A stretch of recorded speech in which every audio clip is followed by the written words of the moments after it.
আল কোরআনের দৃষ্টিতে মাতৃভাষার গুরুত্ব। মাতৃভাষা কাকে বলে? মায়ের ভাষা হলো মাতৃভাষা। মায়ের কাছ থেকে যে ভাষা আমরা শিখেছি সেটাই হলো মাতৃভাষা।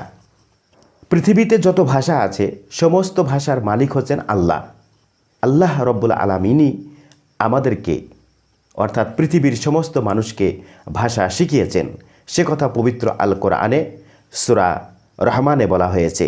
আর রহমান আল্লামাল কুরআন খলাকাল ইনসান আল্লামাহুল বায়ান। আর রহমান পরম করুণাময়।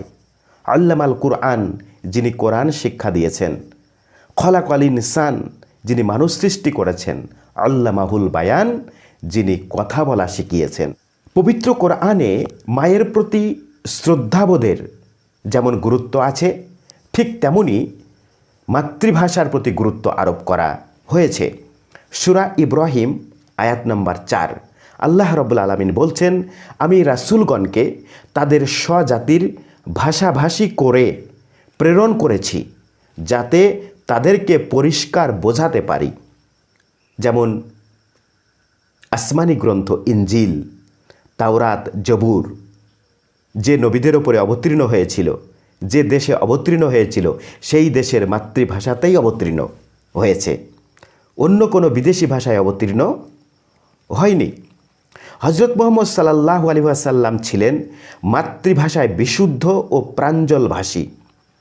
বিশুদ্ধ ও প্রাঞ্জল মাতৃভাষায় কথা বলা রাসূলদের আদর্শ ছিল। ফেরাউনের নিকট দাওয়াত নিয়ে গিয়েছিলেন কে? হজরত মুসা আলাইহিস সালাম। আল্লাহর ওহী অনুসারে হজরত মুসা আলাইহিস সালাম আল্লাহকে বললেন যে, হে আল্লাহ, আমাকে সাহায্যকারী হিসাবে আমার ভ্রাতা হারুনকে প্রেরণ করুন, কারণ সে সুন্দর করে কথা বলতে পারে। হজরত মুহাম্মদ সাল্লাল্লাহু আলাইহি ওয়াসাল্লাম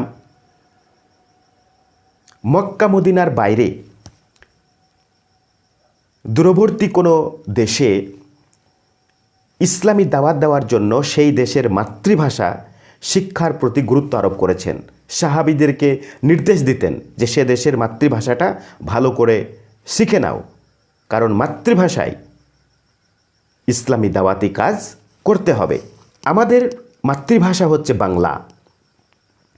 যে বাংলা ভাষায় আমরা কথা বলি, আমরা আমাদের মনের ভাব প্রকাশ করি, সেই ভাষার মর্যাদা রক্ষা করতে গিয়ে 1952 সালের 21শে ফেব্রুয়ারি নির্মমভাবে শহীদ হয়েছিলেন বরকত, সালাম, জব্বার, শফিক, রফিক সহ আরও কত নাম না জানা তরুণরা। তারা তাদের বুকের তাজা রক্ত ঢেলে দিয়ে তাদের রক্তের বিনিময়ে আমাদের মাতৃভাষা বাংলা আন্তর্জাতিক মাতৃভাষা হিসাবে স্বীকৃতি পেয়েছে। এটা আমাদের কাছে গর্বের, অহংকারের। তাহলে আমরা পবিত্র কোরআনের কয়েকটি আয়াত থেকে জানতে পারলাম যে মাতৃভাষার প্রতি গুরুত্ব দেওয়া হয়েছে। কারণ মাতৃভাষা যদি আমরা ভালো করে শিখতে না পারি তাহলে পরে আমরা পবিত্র কোরআনের অর্থ, ভাবার্থ, ব্যাখ্যা, হাদিসের গুরুত্ব এগুলো আমরা কিছুই বুঝতে পারবো না। এর জন্য মাতৃভাষা আমাদেরকে ভালো করে শিখতে হবে। পৃথিবীতে যত কবি সাহিত্যিকরা নাম কুড়িয়েছে, গোটা পৃথিবীব্যাপী যাদের সুনাম খ্যাতি ছড়িয়ে পড়েছে, তারা কিন্তু তাদের মাতৃভাষাতেই লেখালেখি করেছেন। যেমন বিশ্বকবি রবীন্দ্রনাথ ঠাকুর, কাজী নজরুল ইসলাম, মাইকেল মধুসূদন দত্ত, যদিও তিনি মাঝে বাংলা লেখালেখি বাদ দিয়ে ইংরেজিতে লিখেছিলেন, যেটা গুরুত্ব পাননি, তাই তিনি আবারও বাংলায় ফিরে এসে বাংলা ভাষায় তিনি সাহিত্য চর্চা করেছেন। ফলে যে ভাষা আমরা মায়ের কাছ থেকে শিখেছি, যে ভাষা আমরা আমাদের মনের ভাব প্রকাশ করি, সেই মাতৃভাষা বিদেশি ভাষা থেকে আমাদেরকে আগ্রাসনমুক্ত করতে হবে। অন্য ভাষায় কথা বলা আজকের ছেলে মেয়েদের ফ্যাশন হয়ে দাঁড়িয়েছে, সেটা পরিহার করতে হবে। আমরা পৃথিবীর যে কোনো ভাষায় শিখতে পারি, ইসলামে তা উৎসাহ দেওয়া হয়েছে। নবী সাল্লাল্লাহু আলাইহি সাল্লাম নিজে সাহাবীদেরকে নির্দেশ দিতেন, কিন্তু মাতৃভাষা আমাদেরকে ভালো করে শিখতে হবে।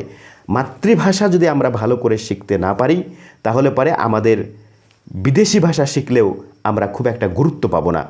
এর জন্য আসুন আমরা আজকে 21 তারিখ 21শে ফেব্রুয়ারি আন্তর্জাতিক মাতৃভাষা দিবসে আমরা শপথ নিই যে বাংলা ভাষা আমরা ভালো করে শিখব, তারপরে আমরা পৃথিবীর অন্যান্য ভাষা শিখব। আমরা আরবি শিখব, প্রয়োজনে ফার্সি শিখব, উর্দু শিখব, ইংরেজি শিখব, শিখতে আমাদের কোনো বাধা নেই।